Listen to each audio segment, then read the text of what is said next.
Max Gawn, Melbourne Football Club. You're listening to the Coaches Panel. This is Nat Fyfe from the Fremantle Footy Club. Trent Cotchin from the Richmond Footy Club. Scott Benderbury from the Collingwood Football Club. You're listening to the Coaches Panel. Patrick Cooch from the Carlton Footy Club. It's Rory Sloane here from the Adelaide Crows. This is Tom Mitchell. You're listening to the Coaches Panel. Hey friends, it's MJ from the Coaches Panel. I hope you're well. Welcome to our first strategy roundtable for 2024. This is an AFL Fantasy focused episode. You're going to get 3 podcasts from us every single week. An AFL Fantasy strategy roundtable, a Super Coach strategy roundtable, and for our Patreons and Spotify subscribers, you'll also get a round review. That is already out if you want to get it. But today, I've assembled some of the fine members of the Coaches Panel to help you with your AFL fantasy side.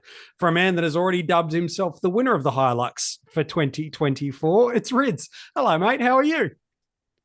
Yeah, it's about time, mate, that people start recognising me, yeah? Just, DT winner in 2020, Hilux winner in 2024. If we're not careful, you'll head to dossy areas. So just watch yourself before you pre-dub yourself. Speaking of dossy areas, a regular part of the Pod and the Coaches Panel. You hear him a lot more in the Pod, but he is equally a valued part of what we do here at the Coaches Panel. It's Lewy, mate. Nice to have you back on the podcast. Yeah, thanks, mate. It's been a minute. Thought what better podcast to join back up round one when it's most relevant, when there's so many avenues for coaches to think about. 100%. And MiniMonk, you've been a part of the Coaches Panel now for well over 12 months. Had a fantastic pre-season. I'm no doubt that's going to continue on in this season. It's good to have you back on the pod, mate. It's good to be back on, and let's digest this round one. Let's jump in. There is so much I want to talk about. There's probably like half a dozen to a dozen players I want to get your boys' advice on.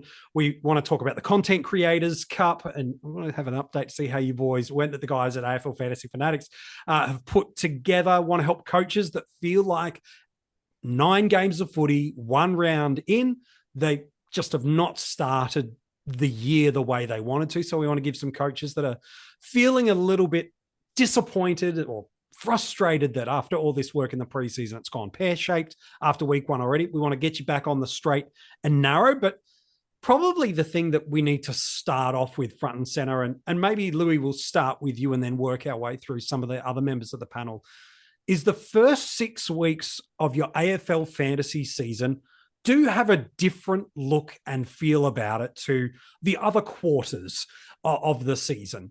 So for a coach, as we're now 1 round in, we know there's some uniquenesses about this year, which we'll get to as well. But in a general overlayer, what should be a coach's focus over this first 6 weeks of AFL fantasy, Louis? Oh, well, the first 6 weeks of your fantasy side is pretty much the most important that you're going to have. We all roll in with a starting squad. It's impossible to get it perfect. If you do, you're well on your way to a Hilux, a little bit like PB, my friend here. But the first 2-3 weeks are all about pivoting. As I said, it's not going to be a perfect starting squad. And there's going to be players that pop out that maybe you weren't considering, or maybe almost force your hand. And we do have a couple of those that we'll discuss a little bit later on in the podcast. But you want to set yourself up from a seasonal aspect. So it can be quite easy to get quite down in the dumps, focus on the negatives, and maybe a few scores don't necessarily go your way in AFL fantasy. It's flattening. I've been there. I'm currently there. Sometimes you do have to focus on the positives and start to look towards what you can do to not only get points on the board, but to also set yourself up a little bit later in terms of your cash generation and turning your side into a fully completed side before other coaches, where you can really start to generate points on the rest of the competition with this sort of war chest that you've built up over the season. And that starts in the first 6 weeks. We've got rookies that are coming out of the woodwork, debuting, playing after a couple of years. They can come out, hit the ground running, have a low break even. Those are the ones that we want to be identifying first, jumping on, because that's where the majority of your cash generation is going to come from early. But also something we've seen in recent years is that the mid prices are also popping equally just about, and generating that cash as well as scoring too. So, and we're going to discuss probably 3 or 4 of those a little bit later on. We'll go in depth there. But you want to identify them too and really get that team value ticking over, because it's less about points at the moment, even more so now that it's best 18. You sort of want to make sure that you're making the necessary steps to have your team in a better spot come, probably the mid-season buys, because right now there's a lot of sort of blurriness around what's going on, I think. Yeah, it's a good shout. MiniMonk, he brought up this, the terminology around a break even, which if you've played AFL fantasy for a number of years, you're very familiar in trying to get guys with low, negative, or very highly attainable break evens. But there's this interesting dilemma's the wrong phrase, but we know how important it is to chase players with a low break even early. We also know how important it is to increase our team value. How early do we start to prioritize one over the other? Is this now, it's all about break even? Are we always focused on increasing our team value? Because I feel like that is a focus that coaches are pondering at this stage of the season too. I think in the first few weeks of the season, it's almost definitely about maximizing your team value. You have to chase those really low break evens. So like if you go to the stats page, you've got the premium subscription AFL Fantasy, you can see the break evens in order of all of those players. And if you haven't got, 5, 6, 7, or 8 of those maybe top 15 players with those low break evens, they need to be your top priority. Like I'm talking the likes of the ones that likely people have missed are players like Ollie Dempsey and Jeremy Sharp, but then there's also Campbell, Gallagher, Cadman, Dean. Those low break evens make the biggest difference in building your team value, because you might say, well, my points are behind 150, 200, 250 points where I wanted to be competitive at this start of the year. You can make that back so quickly towards the end of the season. If you get half a premium to a premium further upgraded in those early rounds, say round 6, round 7, round 8, that's 50 points a week that you're making up on the entire pack. And that's where the difference comes. And that's why prioritizing that cash generation early makes the big difference. Rids, I want to ask you before we start talking about coaches that feel like they've had a slow or a disappointing start, or some other specific players. What's an overarching mindset we should be walking into? I know Louis done some great stuff, and so's MiniMonk to frame us in. But to close it out, is there any gaps that you feel like we need to cover off there to look at before we wrap out the 6 weeks? Not just because it's where the buys end, but just in general, any bit of advice you'd want to give coaches for AF? Look, I mean, round 1 always throws up weird results. That's the first thing, okay? You got people that come into the game, they think they're match fit. Players don't really feel like they're never match fit. But round 1, they find out that maybe they aren't as much fit as what they thought they were. And I mean, we saw that with Maxi Gawn in opening round last week, yeah? So he came out, he sort of faded late. It was one of those games that wasn't great. It was slippery. It was very arduous for him. He sort of died late. But look what he does in the next week. It's really, really telling, yeah?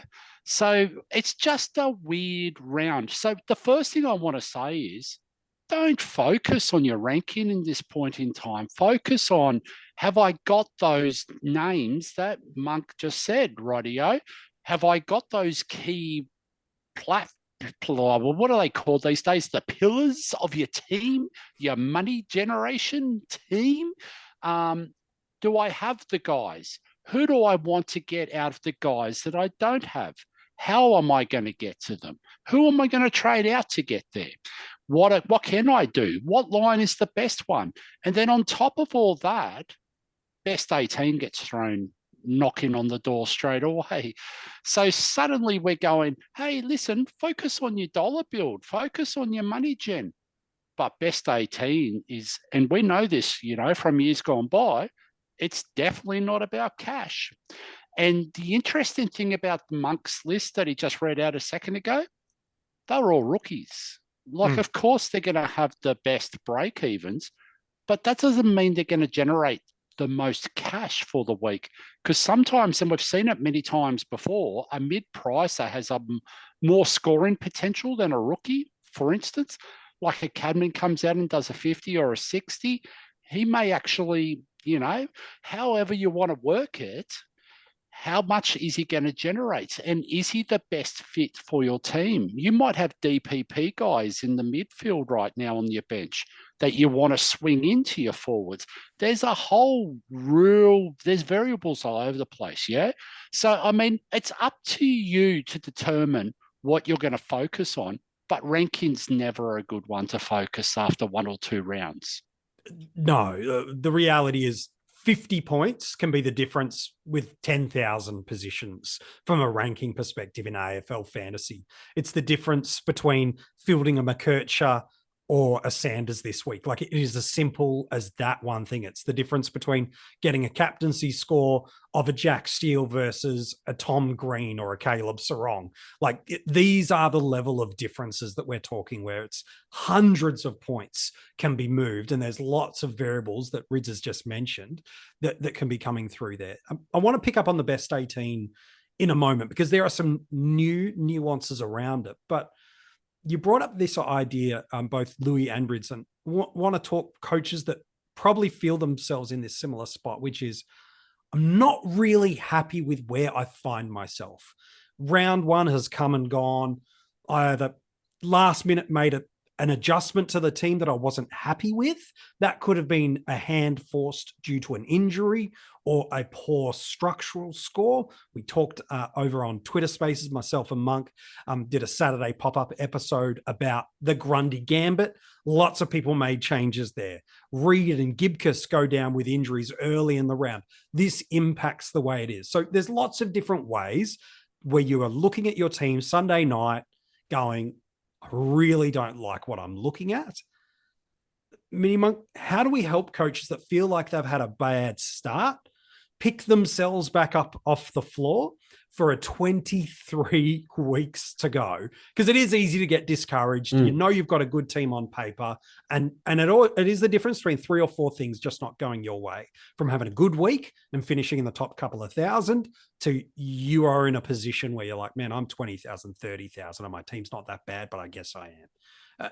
Help me get some coaches through that position, man. There's a few different ways you can go about it. I think the one that I would go to is that you're not alone. There's a lot of coaches that would consider themselves as being, quite good at AFL fantasy who haven't had a great start, but that's okay. Like, if you feel like your team's in a good spot, if you feel like you've got a lot of the mid prices, the premiums and the rookies that you needed to, and you just made a couple of small decisions, it's a learning experience. You can learn from those decisions and correct them for next week. Another thing you can do is maybe go have a look at some of those teams in the top 5, 10, 50, 100. Have a look at how they're structured and have a look at some of their benches. There are some very, very thin ones, to say the least, that will require a fair bit of correction if they're wanting to stay up at those high ranks. And remember that it's a 24-round season. It's not a 1-round season. If your rank was determined by the end of round 1, you would have structured up differently. You would have targeted matchups. You would have targeted players for ceiling.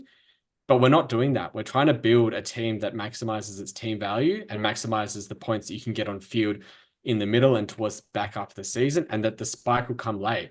We see it almost every year. The top 100 teams at the end of round 1 very rarely stay inside the top 100 for the rest of the season. It is so hard to do that.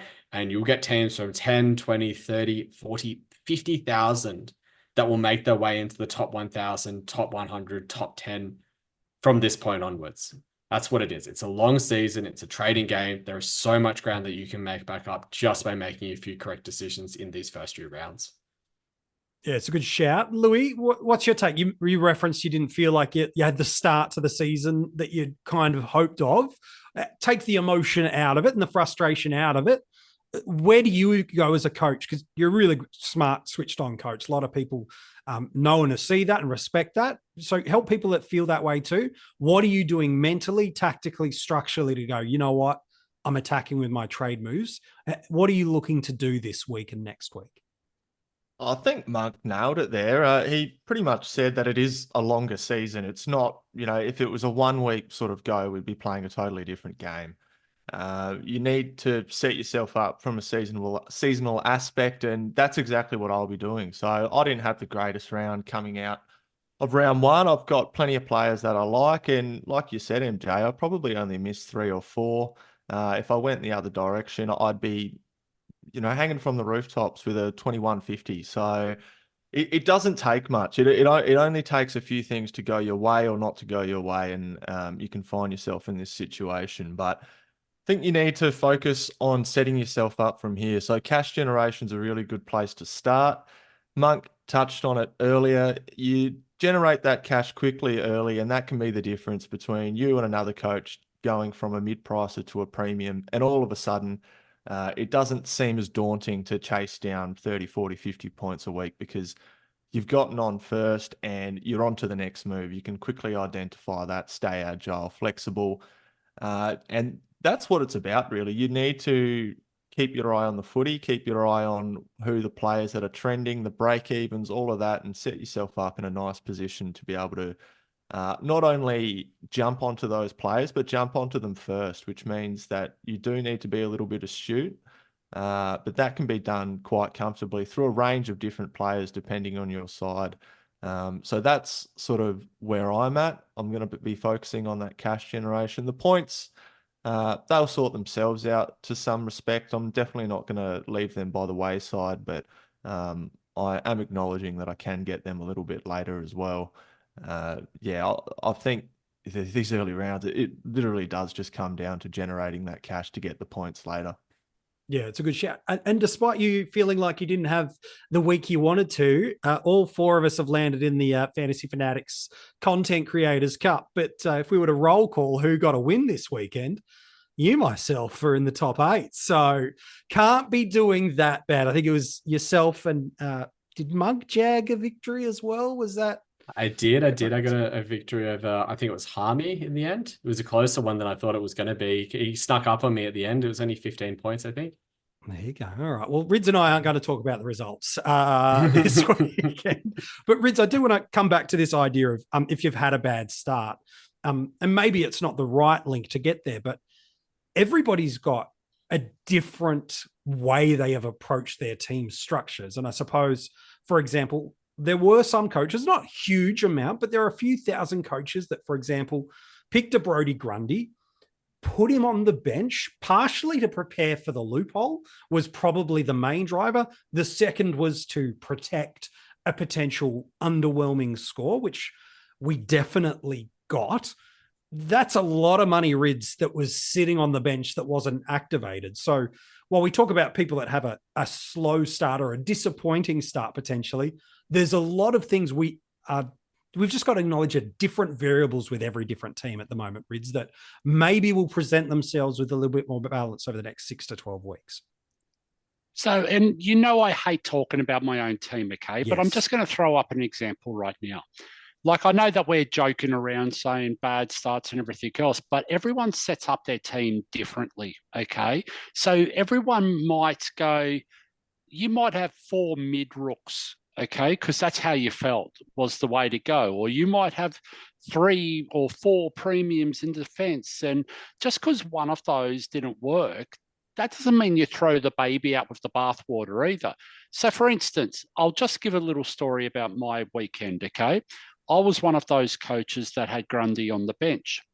Now, we spoke about this a couple of weeks ago. We were talking about the 3 rucks, the 3 value, Gawn, Grundy, and Xerri, and how DT Lemon tweeted a few weeks ago saying, and I mentioned it a couple of weeks ago, I had explored that pretty thoroughly, radio.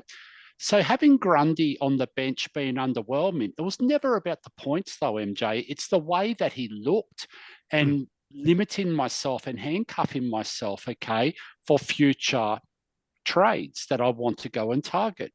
So I did pivot to have those 3 rucks set up because I had played with it 2 weeks ago and I was actually okay with the team. It wasn't a panicked move. It was a calculated decision that you'd made. It was a parachute you could pull because you knew. Yeah, so pretty much I was able to get Gawn into R1, okay, with 2 trades in my team because I knew what they were. like 2 other trades. And that was, and we also discussed about Bonner, okay? And I mentioned at the time, Bonner was always my pivot. Now, I didn't want to use him as the first option to go there because, as I said the other week, I didn't want to be fooled, because I just knew. But if something happens and you're agile, I think Louis says it beautifully just before with agility. You just got to be agile. And unfortunately, though, it means you're going to be handcuffed to your mouse and your keyboard through the whole weekend, game to game to game to game. Some of us just don't have that availability. Some of us are parents. Some of us have got other things. We work on the weekends, sport. You know what? Other halves, It missos. sucks, yeah. Yeah, whether it's a misso, who knows? You might be traveling around the world, taking your caps around the world, showing everyone as you travel to Japan and everyone. Who knows where you end up with that? But the fact of the matter is, everyone has challenges in life, okay? Yeah, totally. Everyone has everything, but everyone sets up with a different structure. So what is perceived as a bad start may actually not be a bad start, yeah? Yeah, it's a good shout. Louis?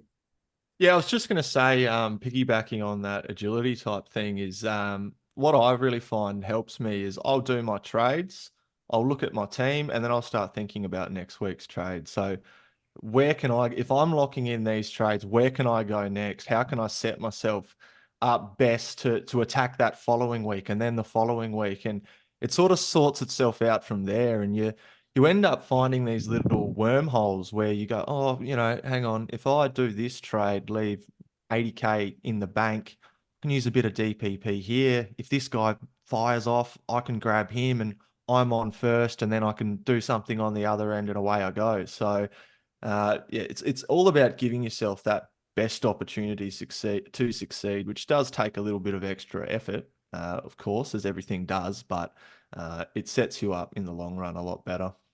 Yeah, Mini? Yeah. And a lot of these early rounds, like the trade outs can be pretty obvious, especially as we're coming into some of these early buys as well. Like when we look at, say, the round 5 buy, when we've got Sydney and Collingwood playing on it, a lot of teams will have Dacos. A lot of teams have started Grundy, Heaney, Jordan, Roberts. A couple of those guys are probably players that you're either going to be looking to trade at round 4 or on their buy at round 5. Now, obviously, Dacos is probably someone that you're keeping for the longer run. So you factor that in and you build your team around that. But these are the sorts of planning that you can do, not only for just the next round, as Louis is saying, but for, round 4, round 5. Like that's how you can start to look at it. Obviously, you can't lock in the exact players that you're moving out, the exact players that you're moving in. That's way too hard at this stage of the season. That's something you can start to look at when we get to the mid-season buys. But it's a good idea to kind of think about, right, if I'm going to be trading 2 defenders at round 5, do I want to bring an extra one in a couple of weeks earlier, so I give myself a flexibility to be able to target another player who's got a low break even or a good matchup or as the price is right or a rookie who's popped? Have those sorts of things in mind when you're planning at this early stage as well. Yeah, telegraphing. I think the most important thing, MJ, and I'm talking over you, I know that, but I do that every week, so you're used to it, yeah? Hey, at the end of the day, you have to do your planning before the round starts if you are going to be time poor through the round, whether you're working, whether you've got kids, whatever you're doing, okay? So make sure you look at the fixture. Make sure you look at when the timing of the games is. Make sure you set your team up. Make sure you go and play with it and reverse your trades just to see what it looks like. What's your pivot going to be? And there's a little saying that goes out there, okay, about sweeping the shed, but it just means that you're actually just doing your homework, okay? You're making things right. You're being a winning culture. You just got to set yourself up to go and enjoy the game and do everything else. But if something happens, and we live in this world now that where everything's instant on your phone, okay? 1 second after it happens, we're all going to be knowing about it, okay? We're not handcuffed to a computer anymore.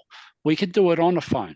But the thing is, how are we going to handle those situations? Are you prepared? Have you looked at the options? What does it look like if you go this way? And it might be with the vests this year, being named 10 minutes before, like an hour before the game or whatever it is. Yeah. like we may have to pivot it because I think on the weekend, wasn't there a green vest that came from someone that was named on the field? Like, Yeah, and that it was the was first one. it was Sardis. Sardis was named on field for Essendon and he got pulled and made the sub. And what a surprise. It's the Scott brother that does that to us. So we're just going to have to play around, yeah, especially if the rookies. Lucky for us, the next 4 out of the next 5 games is best 18. So that score will drop off. So we don't have to be as prudent in that time frame, but it's still going to do you good to be ready for it. 100%. Best 18 kicks off this week. No Brisbane players, no Carlton players. Just playing the ownership percentage. It's pretty much Zach Williams that the vast majority of the community are navigating their way through. Where that might make things a little bit tricky is in AFL Fantasy, you might have rolled through one of Reed or Gibcus.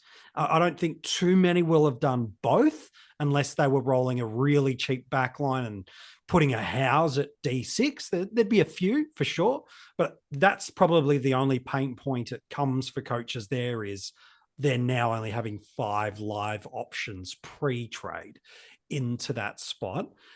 Talk to me about this best 18, Louis. How can we expose this? While we might not have too many premiums that coaches will have missing this round, we should start to see it over the next few weeks. Green, Flanders, Whitfield, Goulden, maybe not as hotly owned as he was a fortnight ago after a slow opening round. But we are going to see after this first block of, well, the first week of bye, premiums start falling out of people's teams. And again, to Rid's point, the way people have structured it will impact their scoring. But how do we as coaches maximize this best 18 approach? And where can we get a little bit of an advantage knowing that it's only 18 on-field players that count for rounds 2, 3, 5, and 6? Ryan Reynolds here for, I guess, my 100th Mint commercial. No, don't. I mean, honestly, when I started this, I thought I only have to do like 4 of these. I mean, it's unlimited premium wireless for $15 a month. How are there still people paying 2 or 3 times that much? I'm sorry, I shouldn't be victim blaming here. Give it a try at mintmobile.com/save. Whenever you're ready. $45 upfront payment equivalent to $15 per month. New customers on first 3-month plan only. Taxes and fees extra. Speed slower above 40 gigabytes. See details. Yeah, and this is a great question, MJ, and one I'm keen to throw back to you fellas because it's hugely relevant. This is something that we haven't experienced before. The way I'm looking at it at the moment is we've got some pretty solid rookies here, and I'll list off here: Blake Howes, Colby McKershaw, Jeremy Sharp, Riley Sanders, and Matt Roberts. None of them have scored less than 66, so they're doubling their price right off the bat. Even throw in a Darcy Wilson who goes 63, scratching at the heels there as well. For the first year in a couple of years, it feels like there's actually a depth of scoring rookie. And for that reason, I sort of feel like those players are going to be jostling for position towards the bottom end of our 18 anyway. Some might pop, like a McKershaw or a Sharp, who knows. But for the most part, those guys are going to be getting into our 18 anyway. So I go, okay, well, let's look at the top end then. Is that where I can start to find points? So you might have a Carl Amon, you might have an Ollie Wines. I'm struggling to think of a couple off the top of my head right now, but in that mid-price range where I might John Newcombe. John Newcombe, great call. Maybe they might putter along at 85, 90. Maybe even 95, but can I find that advantage by going, okay, I've got 200k cash here. I'm going to put it on a John Newcombe's head, for example. And now the man on everyone's lips, I've got Caleb Serong. I think he can go 115 for the rest of the year. I'm not saying that's the case, but all of a sudden you've found a way to differentiate yourself at the top end of that best 18, whereas at the bottom end, it feels like it's going to sort itself out amongst all the coaches, especially with all not vanilla sides, but naturally we've all got similar sides to start because it's a well-informed competition these days, and rookies don't really you don't really miss on those rookies, and like I said, they're scoring. So I'd be interested to hear your thoughts on that, Monk, and how you're approaching it. I think that there is a little bit more nuance to just saying all of these rookies are going to be at the bottom end of your scores. And whilst it's great that your 15th, 16th, 17th, 18 scores in your 18th account, of your 22 that are on field, are probably going to come from rookies, that doesn't mean that you can't jag a spike game out of a rookie if you're not fielding the right ones. Like if you've missed a Jeremy Sharp and you're not seeing that he's got North Melbourne this week under the roof at Marvel and that he's gone 110 before an AFL fantasy, like to me, that screams a play that you need to have on field this week because there's a potential that he can jag that spike score. And it's the same with the likes of Roberts, McKercher, Sanders. Like they do all have the potential to go 85, 90, 95.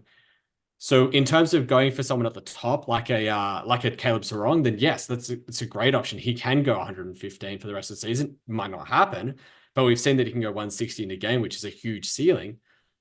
But you've also got to be aware of the structural, I guess, makeup of your team and making sure that you are putting the players on your field that can jag those bike scores. Like if you're tossing up between a Blake Howes, a Nick Caulfield, a Toby Pink, a Charlie Dean as your D6, are really any of those four going to be someone that you're going to count in your best 18 scores? They're probably going to be making up that 21st, 22nd score.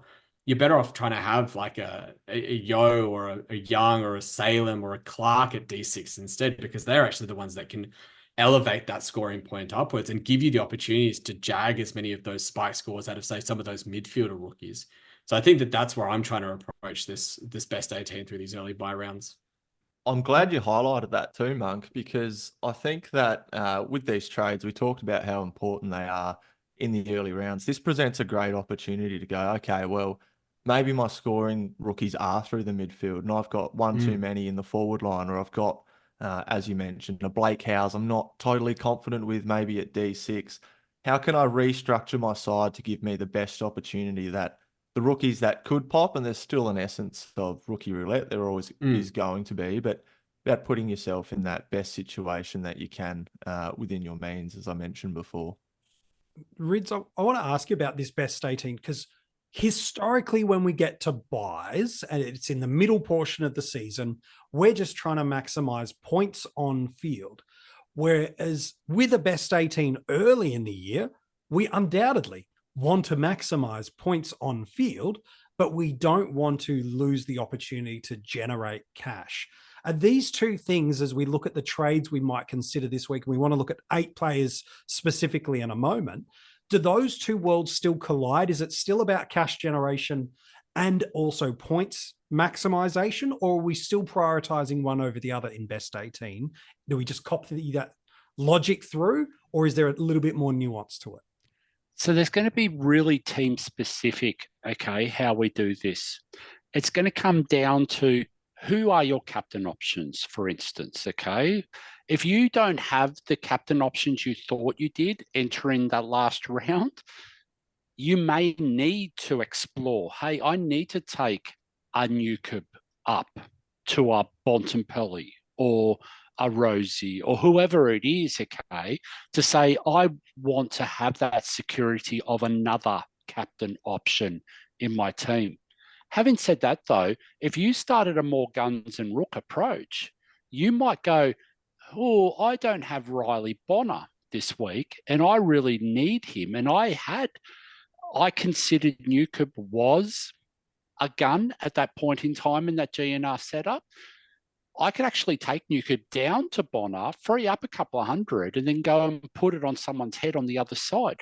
That's still generating cash, MJ, both ways, okay? Depending on who you're targeting and whether their value and what's that score in their cycle, you can still make money out of those options. The thing that you really need to be careful with, though, do I have the must-have rooks? Okay. It doesn't always come down to whoever's got the best break even is the must-have rook. It's also got to have a bit of balance about it. Who's got the best scoring potential? And I love that Monk's mentioned Sharp, for instance. A coach may actually miss Jeremy Sharp and not understand, but he might actually make more money with a break even of 3 than what a Dempsey does at -10, because his scoring potential and his matchups allow him to do that. That's that's that nuance, okay, that you've got to go into and you've got to explain and you've got to really dig deep in your team. And that's why it's team specific, right? So it really does come down to that. But I can tell you now, though, MJ, I would very much be going, okay, what is my team? What is my goal for the next couple of weeks? Do I want to go and actually focus on the points? Because you can be aggressive over these best 18 weeks and hunt the points because everyone else is off looking at value, okay? But we do have 2 trades a week where we can actually go value with one trade and go and try and hunt the points with the other.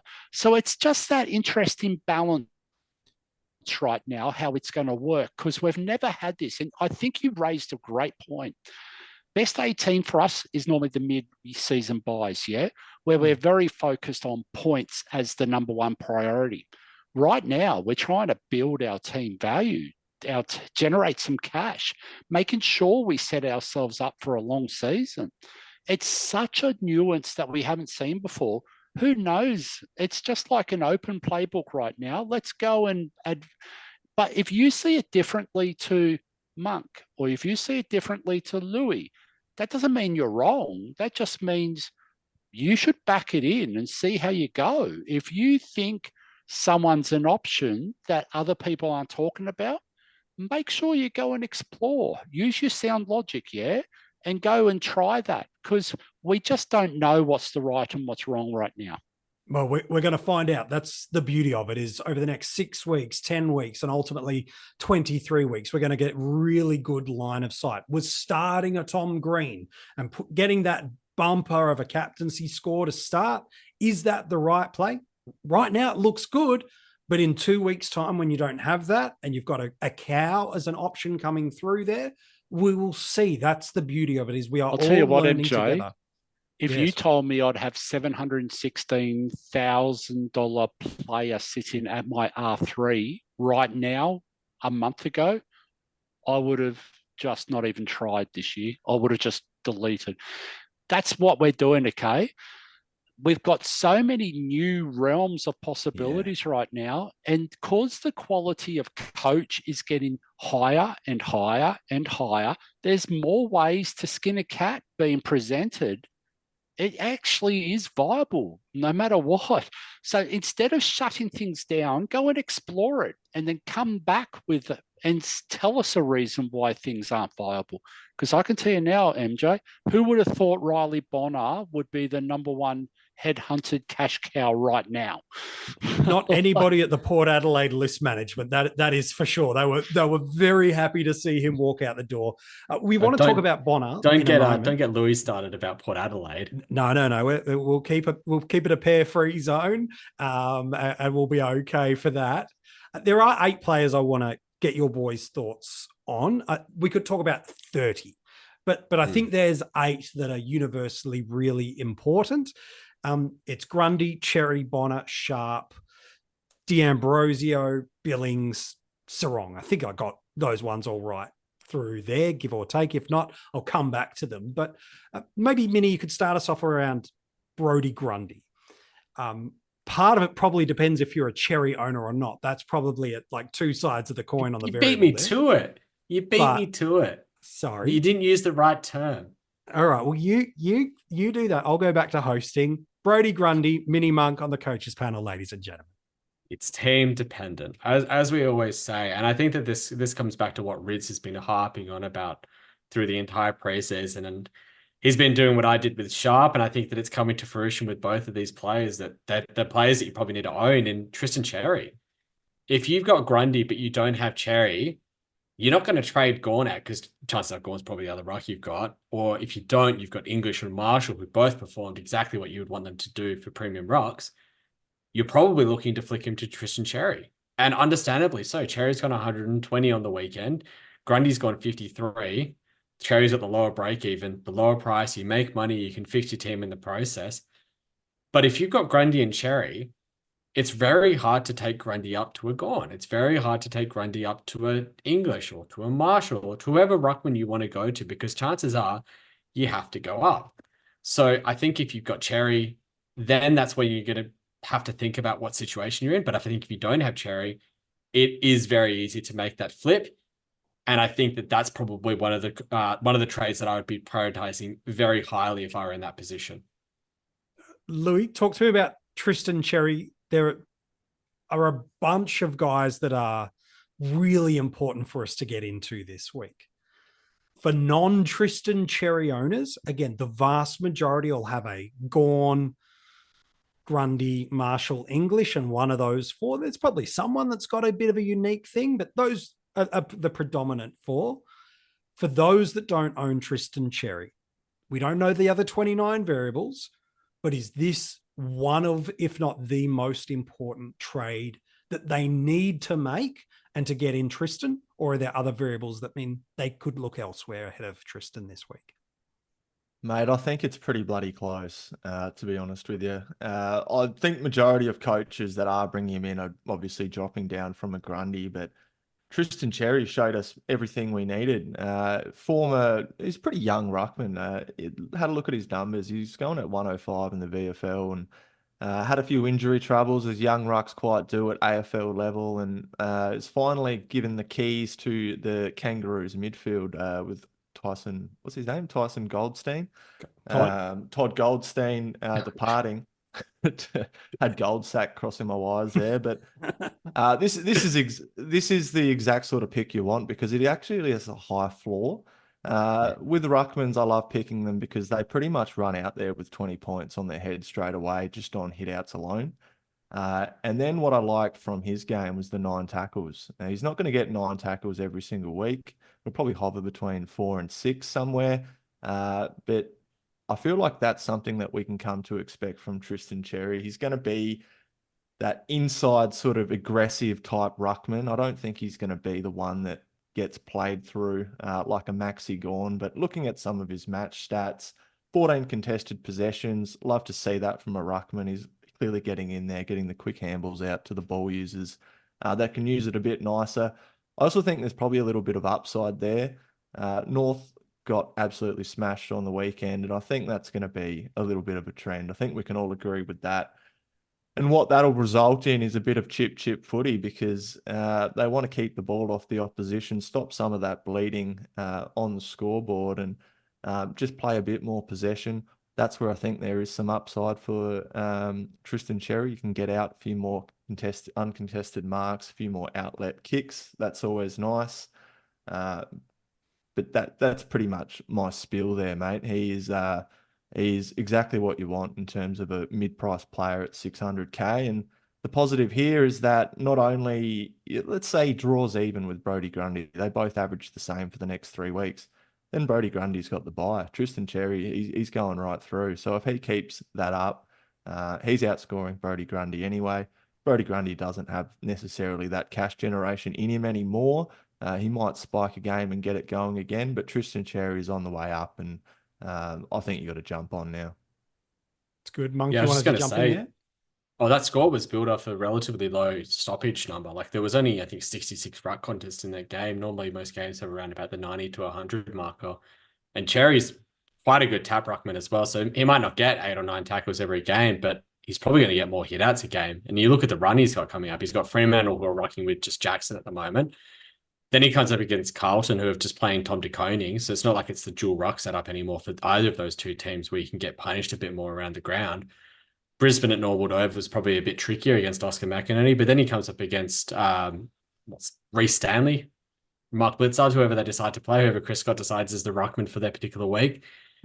You know, even at that point, who knows? They might even bring in whatever their rookie is. I can't remember the name of him, but Toby Conway could be coming in at that point. Who knows? But it's a pretty good matchup for 3 out of the next 4 rounds. And that's exactly what you're wanting for a player to spike in cash. Like by the end of round 5, he could easily be in that high 800k marker. And then it's a very, very easy flip to whoever of the ruckman you want to go to from there. Yeah, it's a good shout. Rids, let's talk to me about Riley Bonner. You mentioned that he was a part of your in-round pivot that you'd kind of planned as a parachute option. No doubt presenting, fantastic value and that 500k marker. Jack Sinclair, the club have moved him into the available component of their injury list. So we want to talk about Riley Bonner for sure. And I'll get your take on him in a moment. But alongside that, can you also include, does the returning Jack Sinclair bring any level of concern that it might clamp his ceiling just that little bit? I think there was enough to view on the weekend to say that Riley Bonner is a part of that St Kilda plan to move forward. That's the first thing. Whether he has a bad game and then falls out of favour and that's where Jack Sinclair replaces him, that's the problem, okay? It's not whether Jack Sinclair is going to come in and just instantly that means Riley Bonner is going to be a green vest the next minute because there's no more role for him. It's going to be that adds elements, yeah? We saw with Hayden Young on the weekend, MJ. Fremantle had a couple of injuries, and what happened to Hayden Young? He went back because that's all they could do because the circumstances presented for it. But the thing with this one is if Jack Sinclair is there, and even if he's playing mid this week, but Riley Bonner has 15 turnovers and everything else, and St Kilda got smashed, that means that's the question mark then. Yeah. That's what you got to worry about. It's not whether Jack Sinclair is going to take a piece of the pie, because guess what? Riley Bonner's 500,000. Are we how much off the pie is Sinclair going to take? If you think Bonner's going to go 85, what? You want Sinclair to eat 20 points into that 85? Really, he is priced to accommodate, yeah? Oh, even if he goes 60, he's making 30 grand this week. Yeah. I think the other thing you have to consider, though, is it's not just that Sinclair's coming in, it's the difficulty in matchup. And yes, they're playing Geelong at GMHBA, which tends to be somewhat of a friendly matchup for defenders. It's not, a be-all and end-all. But this week they're coming against Collingwood. And that's not an easy matchup for distributors to get a good score in. It's not too bad. But the other thing is it locks you into that trade as well. They play on Thursday night this week. We won't know any of the subs from any of the other games. We won't know any of the carnage that might happen. We might have only had an hour to react after teams have dropped. That's a big call to make, to be moving into someone and having that as the risks associated with them as a trade-in this week. Yeah, it is. And so, MJ, you just mentioned a minute ago that this was part of my pivot.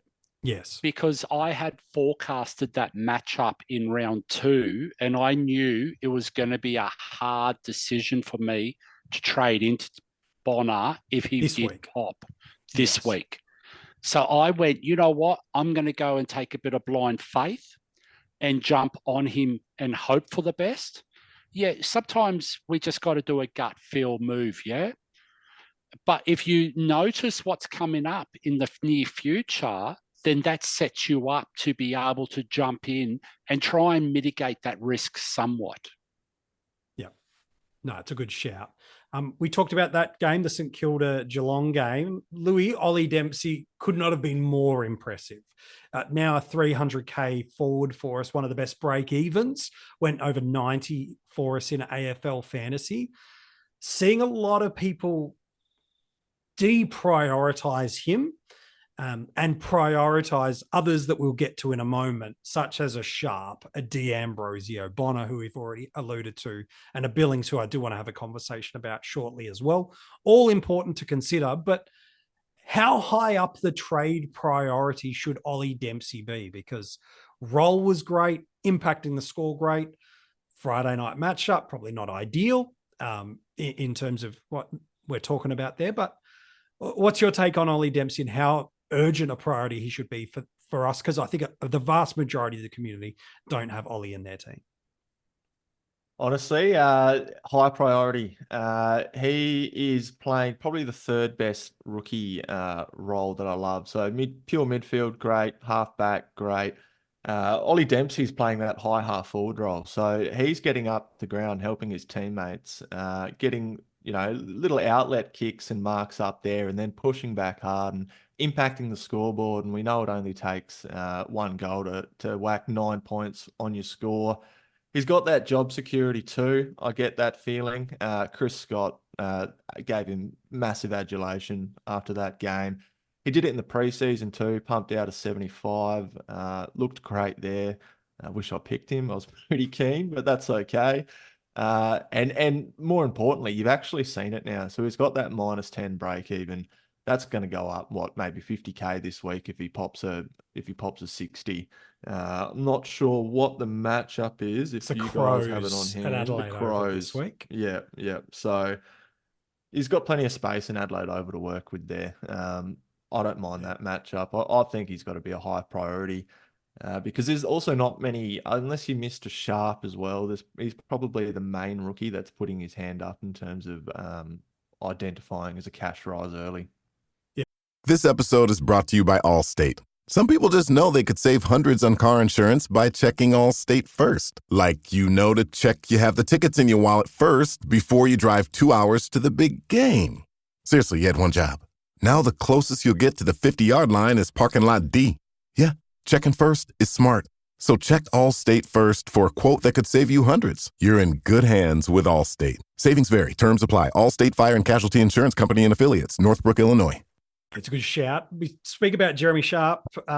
MiniMonk, you've already referenced him already on this episode. You've been quite bullish on him through the preseason. He was featured through the 50 most relevant for us. Outside of Dempsey, Louis said Sharp's probably the only other cash cow of high priority that people might not own. I know Howes has got one of the better break evens, but I'm going to make the assumption that coaches panel listeners had started with him, especially based off what we saw in opening round. Yeah. How important is a Jeremy Sharp to go and get? I think I outlined why I think he's so important earlier on when we were talking about best 18. I think his matchup this week is, phenomenal. There's every chance that he goes an 80-plus score again. I mean, he went 79 on the weekend against Brisbane, who are not known for being a particularly good team to score against for wingers. And, he's playing under the roof against North Melbourne. Freo might have to revert back to a bit more of the chipmunk game style with the loss in cattle that they've had down back and with their small forward loss and loss of Cox up forward as well, which is funny because he was a defender. But that will only benefit someone like Sharp as well, because he really got involved, and his gut running through the game was just what made the difference, I think, in terms of his being able to score. I think he scored fairly consistently through the 4 quarters. He was able to get from one end of the ground to the other. There's not going to be many rookie price players that have that sort of a tank to be able to run out games. And he's never going to be a sub risk. He is either going to be playing a game or he's not going to be playing a game. And that's AFL or waffle. Yeah. Exactly. And that can't be overstated for players that were looking at rookies, because sometimes you might just rather have a red dot than have that purple dot and them come on for a 15, 20-point cameo. It's never going to stun his cash gen. You're never going to get stung by a late out or a late change or whatever that's going to be, or the vesting coming off of the bench now. And that ceiling potential is just there. Like, if he comes out and scores 100 this week, how are you getting him next week if you don't get him this week? The simple answer is you're probably not. It's probably too late by that point. Yeah, other priorities well and truly start to emerge the deeper into the season that you get. 3 more players I want to hit. We were going to do a Q&A at the end of the episode, but just for sake of time, we're going to make that a Patreon exclusive. They're the ones that have asked the questions. I will service them with a exclusive bonus episode that is coming for our Patreons. If you're not a Patreon, you're missing out, my friends. All the details are in the link of the description of this episode. You can jump in as the lowest tier level of cash cow for $2 a month, or you can jump right up to the premium tiers. And there's a bunch of different rewards that you get, whether they be the round review podcasts, extra in-season content, hidden groups, or the opportunity to get your question answered in a podcast, whether that be the Roundtable strategy, or we always will do a pop-up extra for you if we do run out of time for it. But 3 players left I want to ask you. Rids, like many, we all exist in our own little content creators group. Most of us, let's be honest, all have a group of friends, people we play fantasy footy with, and depending on the activity of that community, it is high level of notification city. And on Sunday afternoon, you let us know in no uncertain terms. None of us really knew each other's teams, by the way. We kind of build them in isolation. We've got a bit of visibility, but we build them in isolation. It was very clear based on some of the notifications that were pinging through Had Billings not been Goodwin in round of opening, he was in your team. Thankfully, because of said vest, his price movement really hasn't kick-started at all.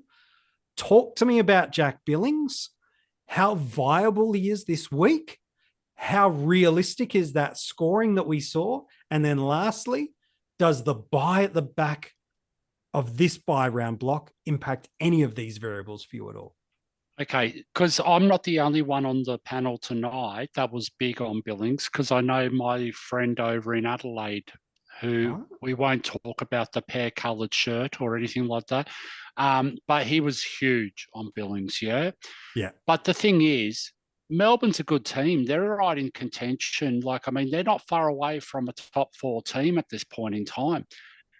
Billings is everything that they need. He's a hard worker. He's smart with ball in hand. He's a good decision maker. He uses it well. I mean, you think about it over the last couple of years, MJ, Billings is pretty much what Melbourne's missed, entering into the forward 50. Good user inside forward 50. That's what they wanted. And he was available late last year in the trade period, and they went out and grabbed him because they knew what their deficiency was.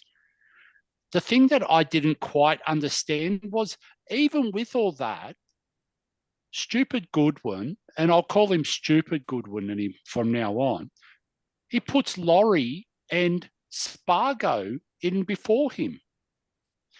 Spargo, I get, but yeah. I just don't get it. I don't understand it because, it's just going back to deja vu, from last year. These are the guys that burnt you going into the 50. You got a guy on the bench. And I know that it wasn't the greatest conditions and everything in opening round, but you got to go find out what you actually got. What's the cattle you actually brought into the team? How does he look? Because it might only be one or two things. But Billings, what was the other question? Is he going to score 140 and take 15 marks every week? No. Well, yeah, I alluded to that, but thank you. Yeah. But does he need to? No. Yeah, not anymore. The forward line is so rubbish this year, okay? We've been lucky the last couple of weeks because we've had the Jackson and the Heaney trains come in. How long are they going to stay at that station? Who knows, yeah? That's anyone's guess at this point in time. But the fact of the matter is, Billings has done 85 in years gone by, and he's playing for a better team. He actually has work rate, mate. He pushes up the ground. There's a lot of +6s in his game right now, and Melbourne is very, very good with the ball coming out of their 50. You think about the names: Rivers, May, Lever, Bowie when he's there, Salem. Yeah. They're going to find this guy with his work rate. And we saw it on the weekend, yeah? He was working up and down that wing and he was taking mark after mark after mark. And that wasn't because no one was near him. That was through work rate. We can't leave that, yeah? No, we can't. Louis, you wanted to jump in there, and I think MiniMonk's got some thoughts on Billings as well before we move off. Yeah, no, I was just going to piggyback off the back of Rids there. I think Billings is a great pick, and he's spot on in terms of role. There clearly was a directive to Jack Billings to use the ball by foot. 20 kicks is clear direction there, and went inside 50 fantastically. Disposal efficiency of 74%, which means he's using it well. I love seeing that there's plenty of inside 50s, but not only that, rebound 50s. So that suggests to me that he's working up and down the ground. 15 uncontested marks. His teammates are looking for him, which I love that. I think the biggest thing that stood out for me in terms of the stat sheet was 10 score involvements. That is just absolutely nuts. That's right up there. I wouldn't be surprised if that was, not sure who the highest averaging one last year would have been, but I think that would be smashing it out of the park. So I really like to see that. It's really encouraging, and he's got the low break even to make it a slightly lower risk move as well. I don't think there's much risk there, but when you are jumping on these mid prices, you do want them to at least go at sort of 75, 80 plus. Personally, I think he can go at 80 plus. It feels like you can get your credit scores anywhere these days. Random websites, card statements, budgeting apps, heck, even your dog might bark out a few numbers. It's true. Credit Karma isn't the only place you can find them. But we actually do more with your scores to help you find your next financial opportunity. Like a more rewarding credit card, a game plan that helps you pay down debt faster, or a personal loan to help you save more on interest payments each month. Cha-ching! The possibilities are kinda endless. Download Intuit Credit Karma today to get started. Us pretty comfortably within that role. 15 marks every single week's obviously not going to happen, but sometimes it's about what you see and what the player is doing. And for that reason, I'm really bullish on Billings. It's good. Yeah, I think I was just going to say, like, if you got 3 weeks, 4 weeks that you can look at him as well now. He's got the round 6 bye. Most teams aren't actually loading up that heavily on that round 6 bye. The only players I think of that might actually be on there for teams is Gawn and maybe a Seth Campbell, but probably by that point you're looking to offload him. He's probably reached his max as a rookie. So he's the perfect guy to be able to take on. And the other thing I really like about it as well is it's the forward spot. Like, he's taking up a forward spot that most teams are running 1, if not 2 rookies in there. You're pushing one of those weaker rookies off. Say it's a Lazaro, say it's a Cadman, say it's a Dempsey who you might bring in this week, say it's a Reed or a Wilson, depending on matchups. And it goes back to what I was talking about before about being able to bring that midfield rookie on. You're able to field, Roberts, Kircher, Sharp, and Sanders, who are probably the 4 best rookies that we have at this point in time. If you're trading a midfielder into your forward line, like if you go someone like a Newcomb, someone like an Amon, someone like a Wines to a Billings, that sets you up really nicely for targeting ceiling scores out of your rookies. And I think that that's why he's a really interesting pick for this week. Yeah, it's a really good shout. Last 2 players I want to get your boys' thoughts on. Louis, might stay with you on this one. I don't know if everyone's got the ability to access into him. Probably those that have had a failed mid-price defender are the most likely to consider him. I'm alluding to Massimo D'Ambrosio. Incredible role. A lot of contested possessions when you look through that too. This isn't just a guy freewheeling, getting the uncontested chip and kick in role. He's not got any of that. Sicily's clear to play, by the way. If you're just catching it up, he's got no charge to answer for. He's going to play.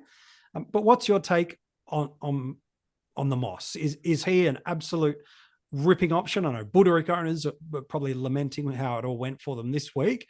But is he as up there in the conversation of players we have to look at this week? Look, it's going to be within the context of your side, of course. I think he's a great pick. I think the gloss has just been taken off a little bit because we do have a Bonner, we do have a Billings, but in terms of a debut for Hawthorn and for his fans especially, he couldn't have done anything more. 29 disposals, nice kick to handball ratio. You mentioned those contested possessions too, MJ. I didn't think he had that within his game.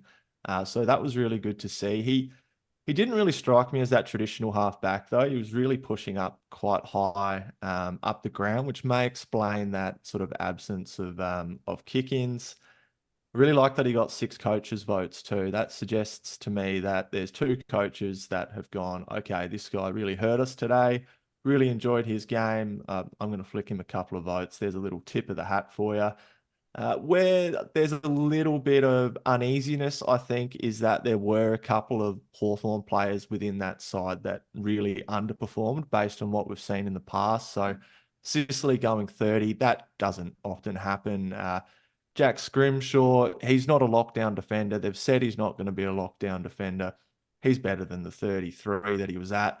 Can't remember what Hardwick scored, but it was low 50s. He's in defence. He's better than that. So Carl Amon, another one, probably underscored a little bit. And I'm not sure if that's just because of the accuracy of Essendon and there wasn't as much chip turnover ball within their defensive 50. But I do have some questions over when those players sort of raise their floor a little bit, whether Massimo's ceiling comes down a little bit. But in terms of just an individual performance, looking at him in a vacuum, that was a perfect game, something that you wanted to see out of Massimo D'Ambrosio if you were keen, and that defender status really helps. And if you do want to get off of a Buderick straight away, cut your losses, go across, bank the 30, 40, 50K maybe if he absolutely pops one next week and And I don't see this pick as being a bad one, and I don't see it as being one that burns you either necessarily, because that cash generation is starting to be built in now. Last player we want to talk about before we wrap up the episode. Rids, talk to me about Caleb Serong. When you spend big dollars, and I'm talking 950,000 plus in AFL fantasy in your starting squad, there's a lot of different reasons you do that. But one thing you want to see from them early is you want to see them give you bang for your buck and deliver points. And undoubtedly, Caleb Serong did that for us in spades on the weekend. Huge score. It's going to be hard to top for anyone to match past that 160 sort of score levels. But talk to me, for people that are looking at premium mids, maybe it's Bont owners, Dawson owners, those getting a Newcomb or a Wines up or an Amon up, is this a pretty urgent priority? Could he do what Clayton Oliver did for us last year, which is pretty much start the season as that 120 plus premium mid, and boy, just look like they could take a season away from you? Is Serong this important to consider early days? I love the word that you used, urgent. Is he an urgent priority?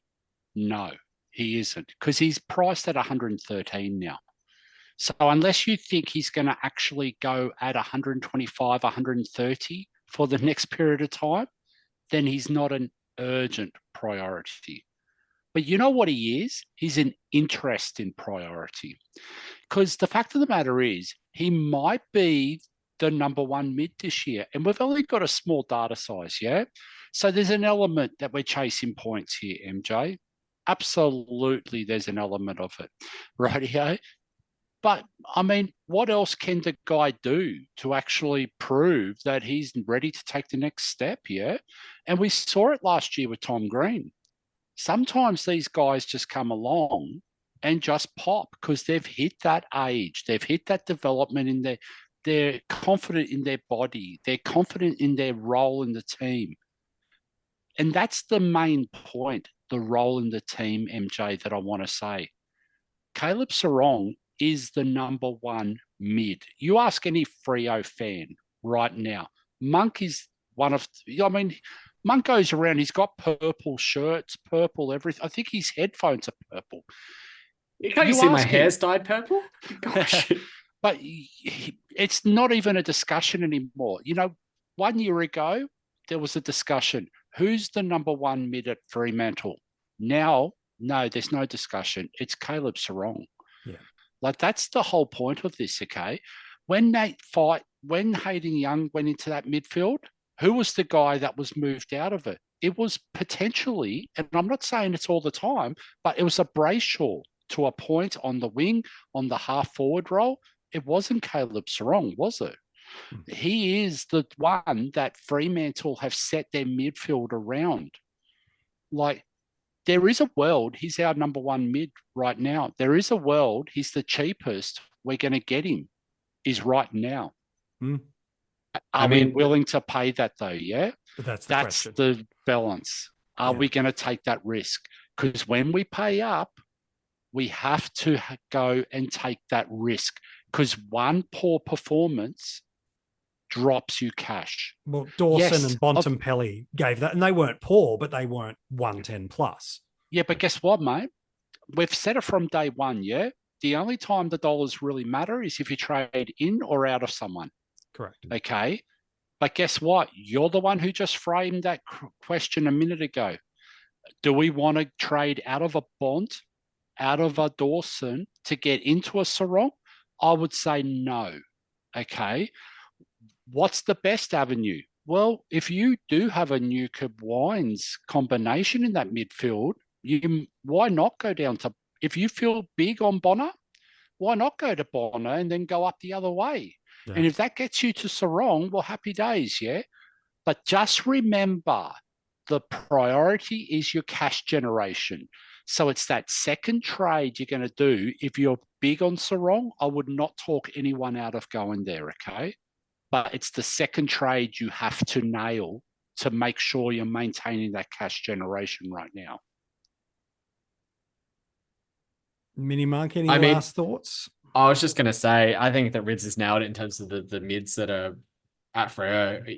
They're going to be a relatively high stoppage team. They showed the intensity that you'd want as a fan on the weekend, and that was really great to see. But if you look at the CBA rate, Serong had 23, 521, Brayshaw 19, Young 16. And Young really dropped a lot in that last quarter when he had to go back to cover the injuries. And I just want to alleviate anyone's fears. That's not going to be his normal. He is going to go straight back into that midfield once the team sheets come in for round 2. Don't stress there. And then the only other player that got CBAs as a midfielder was Johnson. And he had 2. And that was basically because he had to go and fill in there in the last quarter when they swung Young back. I haven't actually done a quarter-by-quarter breakdown, but I don't think that if I look at it quickly now, he had 1 out of his 2 in the last quarter, which is when Young basically didn't go into the midfield at all. Young didn't have a single CBA in that last quarter. No, he played almost key defense in that last quarter. Exactly. So, yes, Rids is 100% correct. High stoppage team, high CBA rate midfielder. Serong could be the top averaging player in AFL Fantasy for the year. And he's right. This could be the cheapest price you ever get him. But it's a tricky decision to make. But if you want to go for it, then by all means, go for it. Yeah, in a month's time, you're going to get potentially around that 950 to 900 range. Bont, Goulden, Oliver, Dawson, all of these guys, the top end of the tree last year. So certainly you're going to get good options with Serong. We know what he was all last year, one of the most reliable 100-plus performers year round, and he definitely looks like he's taken his game to another level. I'll tell you what, though, MJ, it is a small sample size. It's one game. Okay. Very much so. I want to throw the other side of the shoe because I was just really, really glowing with Serong just a second ago. Please. There is an element of chasing points here. He had 46 disposals. He looked a world beater. Everything fell for him. Okay. That could be his ceiling score for the year. Very likely. Okay. Let's go in with an element of understanding. Yeah. And I know that I was listening to Hat Chat the other day and they were mentioning about Matty Mottram and the year that he jumped onto Andrew Brayshaw when he had the 180 and then jumped on afterwards. Mm-hmm. But that was after multiple games, yeah? Yes, 2 games. That was a different scenario altogether. And Matt is a different kind of coach. He's just at that GOAT level, yeah? Whereas us poor... mere mortals, plotters, we just go and do whatever. But the fact of the matter is, you got to back your gut, and it's got to be dependent on who you're trading out and what that second trade is. Because do not lose sight of the cash generation aspects of this early season in AF. Yeah, that's a beautiful way for us to land this episode and a great reminder as we head into our second week of AFL Fantasy. Rids, as always, a pleasure, mate. Thanks for jumping on this episode. Easy as, mate. MiniMonk, as always, a pleasure. You and your Dockers have started the year just beautifully, as always. Oh, I haven't started quite as well as them, but let's try and get the season back on track. Absolutely. And Louis, like one of my favorite people to talk fantasy footy with, up and about, ready for a big year. He's got the one victory in the Content Creators Cup already. Here come the finals for your pair and also in the Content Creators Cup, mate. Well done. Nah, good episode, boys. Thanks for having me.